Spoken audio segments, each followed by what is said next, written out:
Hey, ladies and gentlemen, welcome to Your Visionary Podcast. I'm Visionary CJ, and we're getting ready to hear our third episode interview with Bronkar Lee. But before we get into that, I just want to wish you guys a Merry Christmas. Today is December 27th, so it's 2 days after Christmas. I hope you all enjoyed the time with your family. I hope you all were just grateful that you were able to see this Christmas. A lot of people didn't make it to see it this far, but you did. And so that's something to be grateful for. And for me, this Christmas was really one to remember. My family went through a lot of tragic things the week before Christmas.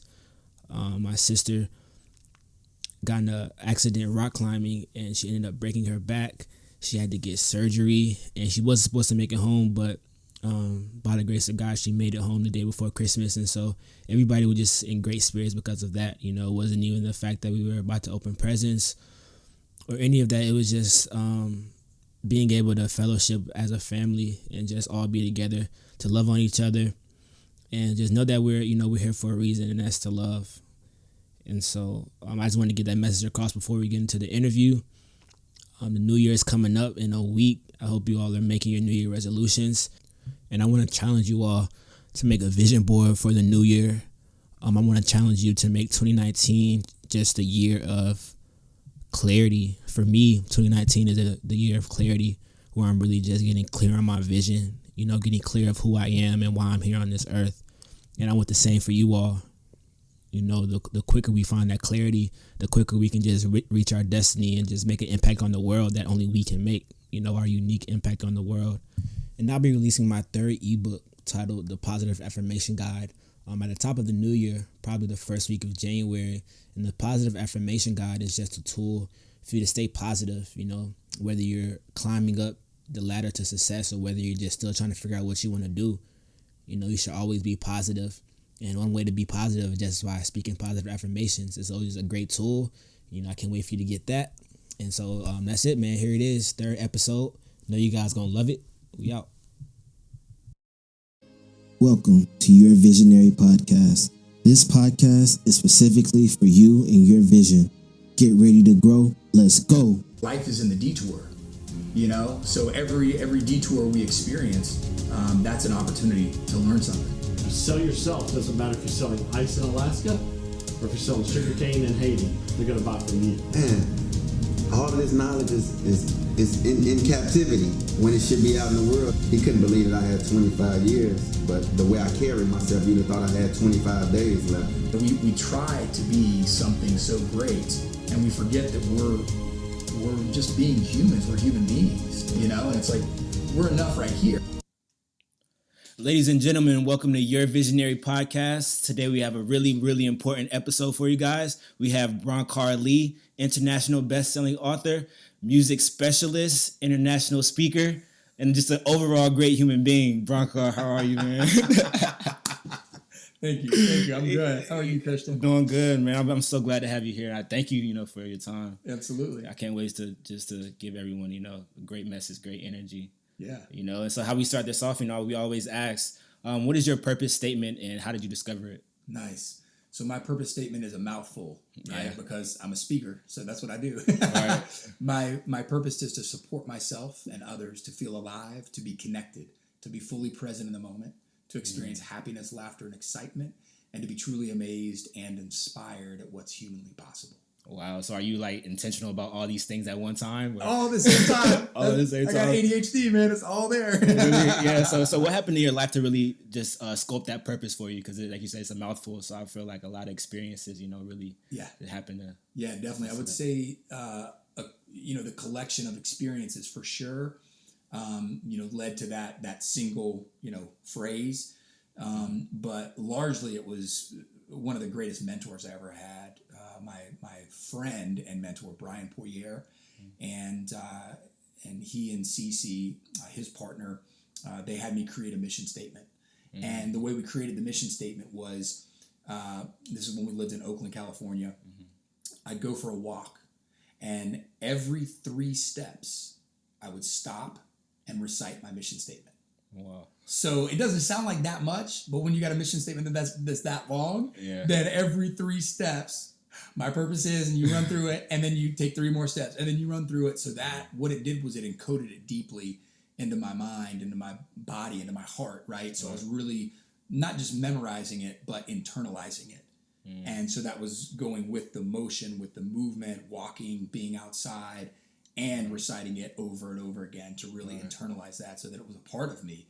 And it was just like at the drop of a dime, drop of a hat, whatever, drop of a feather, whatever you want to drop, I could drop that like instantaneously. Yeah. So was that always your purpose statement? Because, we have a lot of student listeners, and I think they worry about, that their purpose statement now won't be their purpose statement 20 years from now. So was that the case for you, or how did that work? No, it changes. And I always say life is in the detour, So every detour we experience, that's an opportunity to learn something. Yeah. And so often we seek a linear path, right? As humans, we're like, okay, the linear path, we wake up, we do this, we do that, we have our routines, we brush our teeth, we take a shower, we drive to school, we have class 1, 2, 3, break for lunch, 4, 5, 6, break for day, we do homework, we do our wind down, we do our whatever. We have this linear progression and this kind of like systematic lifestyle. Yeah. But the reality is that that's kind of the difference between like technical skills and then like life skills, and technical skills, you can sit in the room and play your saxophone and, map that out and get up your beats per minute or notes per minute. Right. But getting out in the real world, the jazz happens, the real life jazz happens. And so that's when life unfolds. Yeah. And that's in the detour, right? So it's all of those unexpected moments. Those are our lessons, right? Yeah. Those are the and we choose whether we're going to be paralyzed by perfection or ignited by possibility. And if we live in the state of being ignited by possibility, then every moment that we experience is an opportunity to learn something new. Yeah. Whether it's on script or off script. Right. Wow. That's beautiful, man. That's beautiful. And I saw you did you compared it to playing the saxophone. I know you said you played like 42 instruments. Is that right? 42 instruments. So talk about that. How did you get into playing just so many instruments, and what has that done for you, in your life journey? Yeah. Good question. Well, I got into music playing drums. That was my first main instrument. And then everything kind of sparked from drumming. So everything, the tempo and the rhythm, the cadence, that's at the foundation of every instrument that I play. Yeah. And so I just fell in love with rhythm and percussion. Right. And then I got into vocal percussion. I saw Bobby McFerrin perform, and I was blown away by not only his expertise, but also of his mastery of his self and his instrument, which is his voice, but also the way he connects with an audience by using that skill, right, or that tool, which is vocal percussion and singing and whatnot. Mm-hmm. So he created this amazing connection. I was inspired by him to get into to beatboxing and vocal percussion. And so I started researching that, and that opened up a ton of world or an entire world, cosmos to me, because then it was the self is the instrument. And so once the self is the instrument, everything we plug into, every instrument we plug into is essentially a personal essence amplifier. In other words, we plug ourselves into that, and we have internalized that rhythm, right? Which we all are musical beings. We're not all musicians, but we're all musical beings because we have biorhythms. Our hearts are beating in rhythm. We breathe in rhythm. We walk in rhythm. Our conversation is in rhythm. And everybody resonates with that, right? Yeah. So once we internalize that we are an instrument, right? Our bodies, and then we have that in us, and everything we plug into just becomes the extension of the self. So everything that I plug into is just like, okay, how do I get the mechanical body to do what I want it to do? Essentially, i.e., piano, move the fingers, play chords, scales, saxophone, and saxophone. Just to nerd out a little bit. Saxophone then becomes this combination of different things coming together to make a single note. So you have your embouchure, your lips, your tongue, then you have your breath, your connection with breath to that. Then you have that connection to your fingers, and you're not able to see your fingers while you're playing, so you're tapping into your spidey senses, Yeah. So then you're putting all these things together, but the key. So what I'm saying is, different instruments have different learning curves on them. For me in particular, and for everybody in their own way.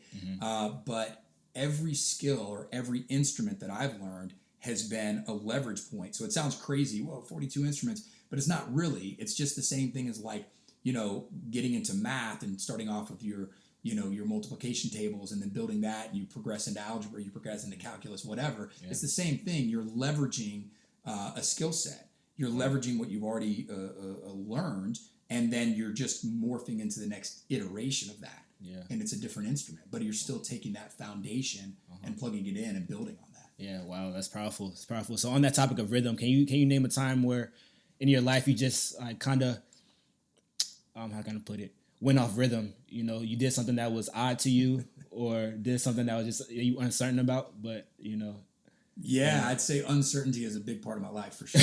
Yeah. I mean, there were a lot of moments. I think probably one of the biggest, detours that I had that was like off script or off rhythm, so to speak, was I ran away and joined the circus.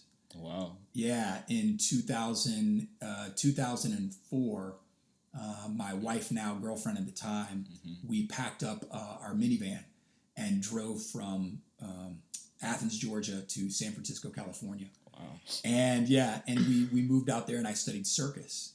And we were both musicians at the time, so we were still playing music, but I just had this random thought to, hey, I'm going to go to clown school. I'm going to go to circus school. And so we went out there, and I studied circus for a year, and a lot of Chinese acrobatics, and some aerial, and circus skills, stilt walking and juggling and all this stuff. And it was so cool. It was just like this. It was like high level academic education for ADHD masters. It was just like, man, it was like talking about a kid in the candy store. Just like, all right, here's rolling globe and juggling and stilts and acrobatics. It's like, whoa, dude. So I did that, and then I took a contract. I got hired to be a ringmaster in a circus in Switzerland. And so I moved to Switzerland for a year and toured Switzerland in 51 cities, 300 shows as a ringmaster in a Swiss circus. So that was one of my biggest detours that was like off script. But inside of that, I mean, there were so many lessons, amazing life lessons, and I think a lot of your listeners are young adults and college students, and in that 20s. And I would say, for me, I was in my 20s then, and that was, I would say, don't fear that uncertainty. Don't fear that not knowing what you're going to do and having it down to the T. Because who knows what kind of opportunity is going to surface? Who knows? And when you can say yes to that opportunity, right? When you can say yes to that new experience, that detour might be a game changer for your life. Yeah. So how did you tell your parents about this? Because I know they were kind of like, for one, you're driving all the way to San Francisco. For two, you want to go to circus school. How'd you just tell them that? It was a fun conversation. I can imagine. Well, my parents was one thing. It was my girlfriend's parents that was another. You know what I mean? They're like, wait, you're following him to where? To do what? So that was a much different conversation. But Cindy's parents are amazing. They're good friends and amazing grandparents and everything. Now we have 2 boys together. But that was, it was actually, and funny thing is, my mom, who is my best friend, my mom was the one that found the circus school for me. Oh, okay. Yeah. Interesting. So she was like, where, because I was at kind of a crossroads moment, not really knowing what to do with my life. And it just fell in our lap. It was just, it was kind of like, oh, here's this thing, And so she actually found the school for me. And then I applied. I went through the application process and everything, got accepted. But it was her idea. So, yeah. So why were you attracted to the circus school? Like, what about that experience, was attracting to you? Yeah, I think just the sense of exploration, of a journey, a new opportunity. Just a chance to get out there and and sing your theme song, and just express yourself and experience something greater than the town I was born in. The town I was raised in, to get out there and have real life experience. Right. And of course there was a scary moment. I mean, it's a scary feeling to say, okay, I'm going to leave everything that I know, everyone that I know, with the exception, obviously, my partner, Cindy. Yeah. But to pack up a few belongings and to ride out. Yeah. And it's a scary feeling. And this is now, mind you, this was 2004, so this is pre smartphones and, having like, Google Maps or Apple Maps or, whatever your jam is.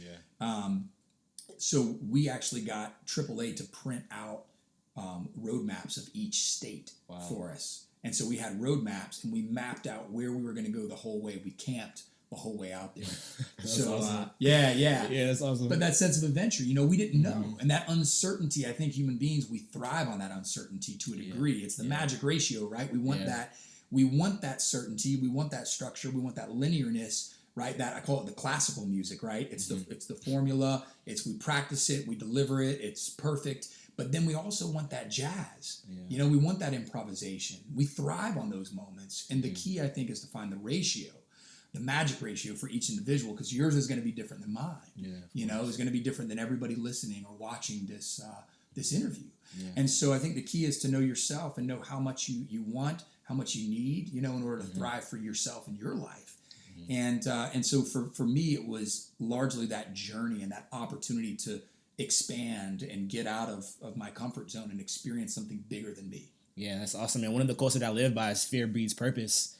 Yeah, and I just feel like a lot of my peers, they're kind of okay with just being in the box. They're fearful about just stepping outside of their, what they're used to, right? And so I want to ask you, what are some lessons that you learned, through really embracing fear that basically shaped you to be the man you are today? How deep do you want to go?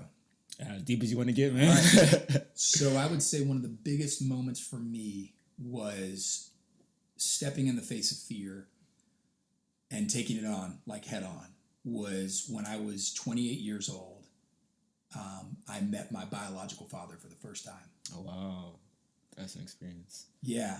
And the moment that we had located his number, and I had his number in my hand and my phone in my other hand. And there was this, this entire story, this inner dialogue that came up. Am I going to be good enough? Is this going to be another rejection moment? Can I handle this? Is this going to be too much for me? And because this pattern had ruled me for my entire life, not being good enough, not being enough for this human being who knew I existed and he had created, but essentially, didn't care to have me in his life. So when I found him, I had this moment. It was that crossroads moment. And I picked up the phone and I stepped into it and I called him. And the very first words were, I was just overwhelmed with emotion. And I said, hey, is this John? And he said, yeah, who's this? And I said, well, do you remember a Cheryl Bronkar from back in 1979? And then he's like, how'd you get this number? Wow. Who is this? You know what I mean? Push back. And I said, well, look, Cheryl's my mom and I'm her son. I'm on a journey. I'm looking for my dad. I'm trying to meet my dad, find my biological father. And so he pushed back, and rightfully so. It was kind of a big. Imagine any of us, in that phone call, being on the receiving end of that phone call. And so he pushed back on that, and we kept talking and kept asking questions, and he was just no, and my intuition was saying this is definitely him. I could feel it right away, like on a molecular level, like I could feel it intuitively. It's kind of like that trust your gut, And I think at the end of the day, if we can tune in with our gut, if we can tune in with our intuition, sometimes that people say that's woo-woo, but honestly, that's just called self-empowerment. And when we can follow that and have ourselves as the beacon for truth, then we can step into these moments. And so I kept pushing back, and he kept pushing back, and and then we hung up the phone, and I was really confused, and went to sleep that night, woke up the next morning, and then I got a call from him, and he said, hey, I'm your guy. I'm sorry, but you caught me off guard. That's crazy. Didn't know what to do. So he said, well, what do you want? And I said, I want to meet you. And so now, mind you, I'm living in Oakland, California. I was raised in Athens, Georgia, almost 3,000 miles away. Yeah. This dude lives like 30 miles up the street from me. In Oakland? In California. Wow. And so he says, well, do you know where Pete's Coffee is, 4th Street, Berkeley? I said, yeah, it's right up the street. He said, let's meet there Tuesday. I said, okay. So my wife drives me there to meet him. And it's this, I mean, I'm just filled with emotions. You know, it's just, it's an intense, I mean, you can imagine. Yeah. And so my wife drives me there, and I'm in my head, that internal dialogue's going off again. What if I get rejected? What if I don't look right? What if I don't act right? What if I'm not enough, for this man? And so I step forward, we get out of the car, we walk, and then I'm there, and I'm looking at this human being. I'm looking into his hazel eyes. Yeah. He's 5'10", 175. He looks like a future version of me. I am looking into the future. And this is the first time that I've met this human. And so the first few minutes were incredibly awkward. And I will say that the biggest thing that broke the barrier was humor and humility. Because we both had our guards up at first. Yeah. We were both trying to prove something. He was trying to prove that he was, that he was a good dad. I was trying to prove that I was a good son. We were, we just had that clash. But then we started releasing our egos, and we started just being human and sharing stories and laughing together. And as soon as we started laughing, that's when it opened up. Mm-hmm.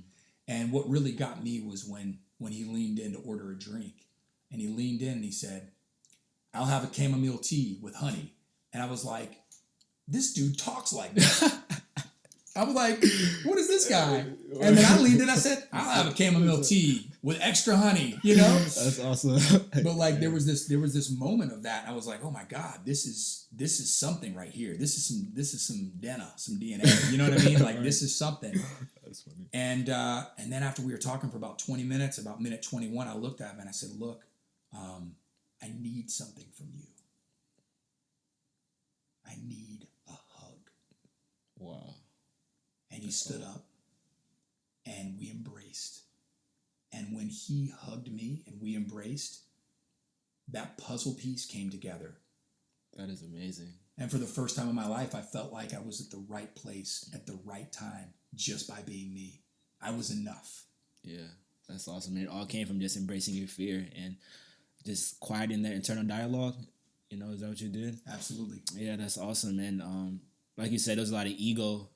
Of course, when you meet someone like that, it's just the ego is going to be up hard at first. So what are some ways that you think people can really, quiet their ego and just get past that? Because I feel like ego is kind of like the other person on your shoulder, right? It's like a voice in the back of your mind, like, "Oh, you shouldn't do that," or things like that. You know what I'm saying? And I feel like the ego is dangerous at times. Yeah. Yeah. And I know you said humor is one way. Well, what are some other ways you think? Yeah, I would say, humor is a tool. There's a lot of tools for us. I would say, largely, who are we surrounding ourselves with? Who are the people that we're surrounding ourselves with that are like-minded, that essentially are amplifiers? Yeah. So who are we around that we trust, where we can share struggles with, but also successes? Because our culture doesn't teach us how to celebrate successes. Right. Because again, ego-centered, it's like, and not that the ego is all bad or that confidence is all bad. That's really important stuff to have, right? Yeah. Very important in my industry is, for like speaking and performing, I'm always at an away game and I'm always by myself. I've got to summon that, or to step out on stage in front of thousands of people, so we need that tenacity and that perseverance and that drive within us, right? Mm-hmm. So having a competitive spirit isn't bad, right? It's just when it's in check, when it's that magic ratio again. Why is it a competitive spirit? Why are we elevating everybody through this? Is it a positive thing, or is my goal to tear you down to lift myself up? You know what I mean? Yeah. So there's a lot of levels to it, but I would say, who are we surrounding ourselves with, and having amplifiers around us where we can share those struggles and successes with is critical. And then because that creates the mirror and the reflection. And if I'm really here if you're in my highest, good to support you, then I'm gonna show up for you in a great way, right. And then you're gonna automatically want to show up for me in a great way because I'm gonna be giving you value, which is why you and I are here, right in this moment. Right. Right. So then the other thing is, I would say that internal dialogue is critical, and I would say positive affirmations, right, that you're familiar with. Yeah. Positive affirmations is something that I've been using for years. I mean, it's so critical. And again, this this was revealed to me by mentors and coaches that I've had. And so creating a positive affirmation, whether that's, something simple like I am enough, it's a simple affirmation like that you can say, you drop that in a big situation. And when that's on the forefront of your mind, I mean, think about just the difference that makes versus I'm worthless, or I'm nervous, or I'm not going to get this. When you're telling yourself you're nervous, right? It's okay to be nervous. Man, I get nervous all the time. Yeah. But it's like if instead of saying that, stating the obvious, and I say I got this, or I'm enough, or something like that, those words of empowerment, encouragement, that's gonna summon my strongest self. Yeah. Right. And so that's critical. So, and then to create those positive affirmations, I have a whole process of worksheets that we've created. We do workshops and stuff. I got a whole process of like how to create an affirmation for yourself, how to create that positive affirmation. You have that as well as in your book and stuff that's coming out. But I would say inside of that also, it's what are the things we're surrounding ourselves with? Mm-hmm. So like, what are we seeing? What are we hearing? And what are we saying? So what we're saying is obviously the affirmation. What are we saying to ourselves? Yeah. But what are we seeing? What are we watching? Right? What are we seeing around us? What's in our environment?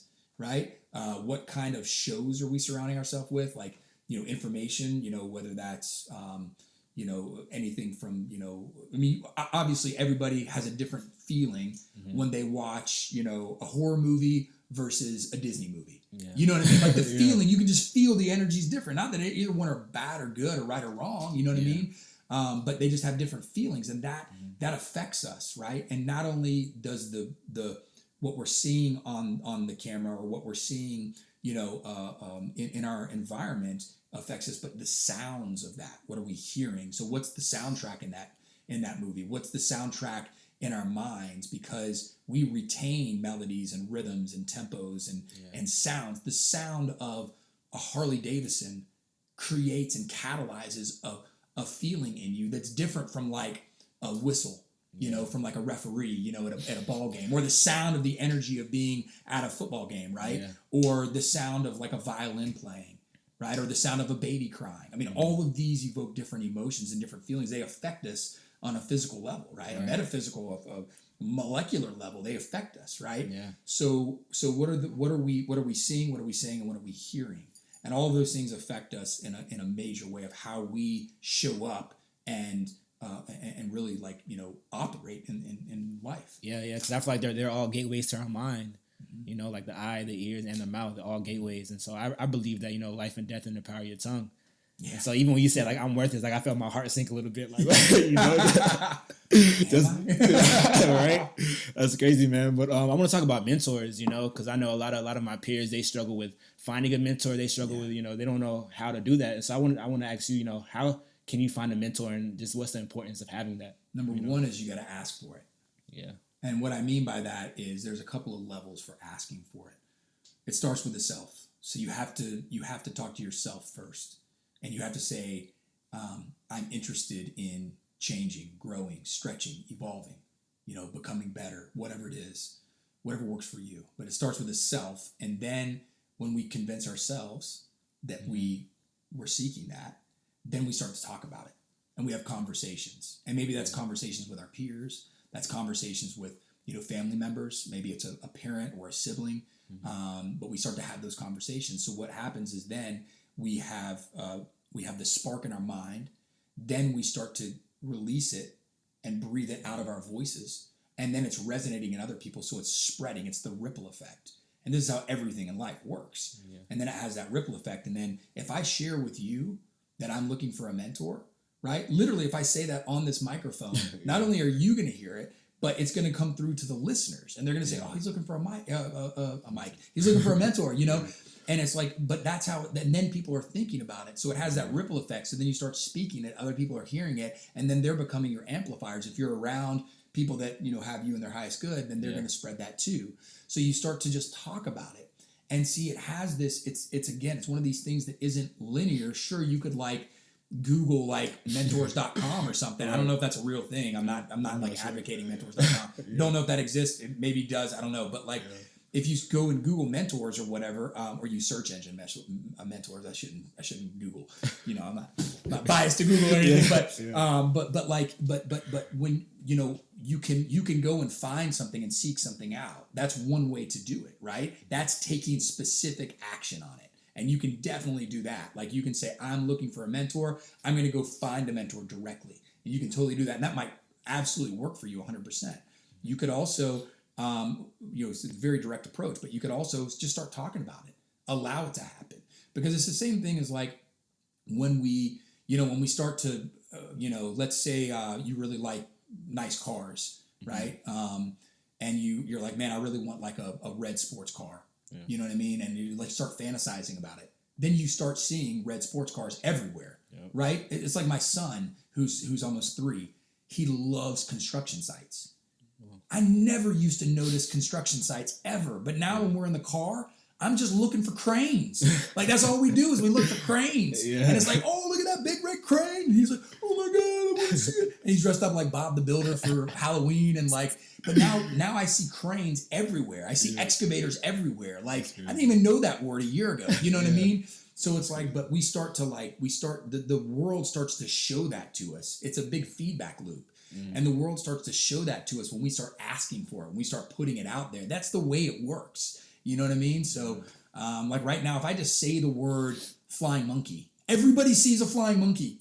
Like everybody sees the freaking Wizard of Oz. There's like maybe 2 flying monkeys on the planet, but like, but like everybody sees that. So we start like saying these words, right? And then we start putting it out there and then we start to see it. We start to manifest it. That's the manifestation part. It isn't like we're just poofing it out of nowhere. It's just like Expelliarmus. There's a flying monkey. There's a sports car. There's a mentor. It's like, no, it's like we start to talk about it. We start to put it out there. It's already there.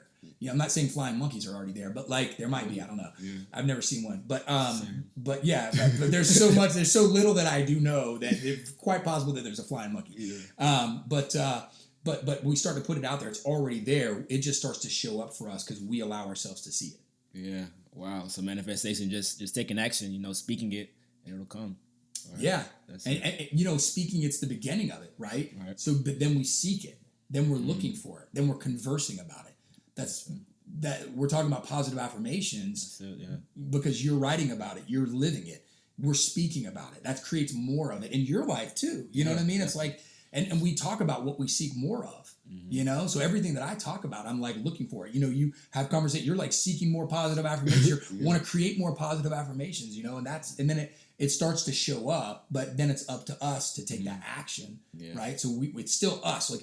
We take responsibility. I take responsibility, right? You take responsibility. We take responsibility. But thinking it and then speaking it and then seeking it is like, that's when we can really get it. Yeah, that's crazy. That's kind of how I met you. I have been writing about positive affirmations and just attracting more positivity in my life. And then I meet you at NSA and your energy is just so high, and positive that, you kind of just like attracted. And our conversation of like, hey, I had to introduce myself just because I was attracted to that energy, that positive energy. And, now we're here. Yeah. So it's crazy. Manifestation is a real thing, But on a lighter note, I found out that you have a viral video. I know you get this a lot, So people probably have seen you. You had a video go viral, had over like 150 million views. Yeah. Talk about that. Oh man, yeah. So. This was just one of those bizarre things that we were not anticipating at all. Oh, really? It's like, that's so many people are like, oh, how do you make a viral video? How do you engineer it? What do you do? Yep, that was my next question. It's like, man, and I've done a lot of interviews. People have me on their shows and been like, how'd you do it? What's the recipe? And I'm like, dude, we didn't even it was literally like this high chair right here that we got your sign on, this high chair. We were chilling, and my son and I were beatboxing. I was beatboxing to my son. He was 19 months at the time. And I was like beatboxing to him. He just started rocking out. My wife just busts out the iPhone, and starts filming. Yeah. And then the next day or a couple days later, my mom came over and Cindy showed her, and she started laughing. She was like, "Oh, that's cool. You should post that." Yeah. And Cindy was like, "Okay, cool." So she just threw it up on Facebook, and then somebody was like, "Hey, this is really funny. You should make this shareable." And we didn't even know that it wasn't shareable. Like She was like, okay. She made it shareable. Within like an hour or something, we got contacted by ABC, and they were like, "Hey, we're doing this water cooler segment. we'd like to interview you and feature you on our, on our channel. Yeah. And so we said, okay. So then I'm on the phone with ABC, did like a long interview talking about, just how we roll here. And then it goes out, and the first day it got like, 1.5 million views. Wow. And it was like, whoa. And we've never had anything like that happen. Yeah. And then it just was like wildfire. It just it was like millions of views every day. And we were just like, what is going on? I thought paparazzi was going to be out here trying to catch. It was weird, man. Yeah. Because we've done a ton of videos in the past and all the production, all the stuff. And it's like, maybe 1,000 views is really good. You know what I mean? And this was 1,000 views in a second. You know what I mean? It was every just second, yeah. So then that just kept going, and we started getting calls from Ellen DeGeneres and all this. It was crazy, man. And it's still going crazy right now. Yeah, this was a year ago, something like that. Really? And it's still going crazy. And now I go to speak at places and people recognize me. And they're like, I've seen you. And I'm the beatbox dad. And they're like, yeah, you're the beatbox dad, man. I know you. Yeah. Beatbox dad. Yeah. So, yeah.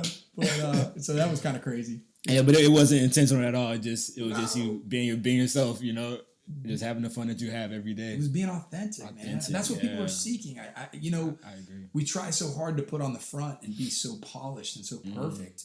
And I'm guilty of this too. This isn't me speaking to somebody else. This is me speaking to myself as well. It's we try to be something so great, and we forget that we're just being humans. We're human beings, and it's we're enough right here. I'm not saying don't strive for excellence. Don't push yourself to grow. Don't push yourself to be stronger, faster, smarter, whatever. That's the opposite. But it's by just pursuing that and being in the flow of life and choosing to show up and serve and choosing to show up and learn and be the lifelong learner, then we are elevating, and then we're just being. And if the camera is there and it happens to capture the authentic moment, that's what we're seeking. We're seeking the authentic moment, right? And hopefully you can see it. Hopefully you can hear it, right? And you hit the record and you catch it. But it's the authentic moment that we're seeking. Yeah.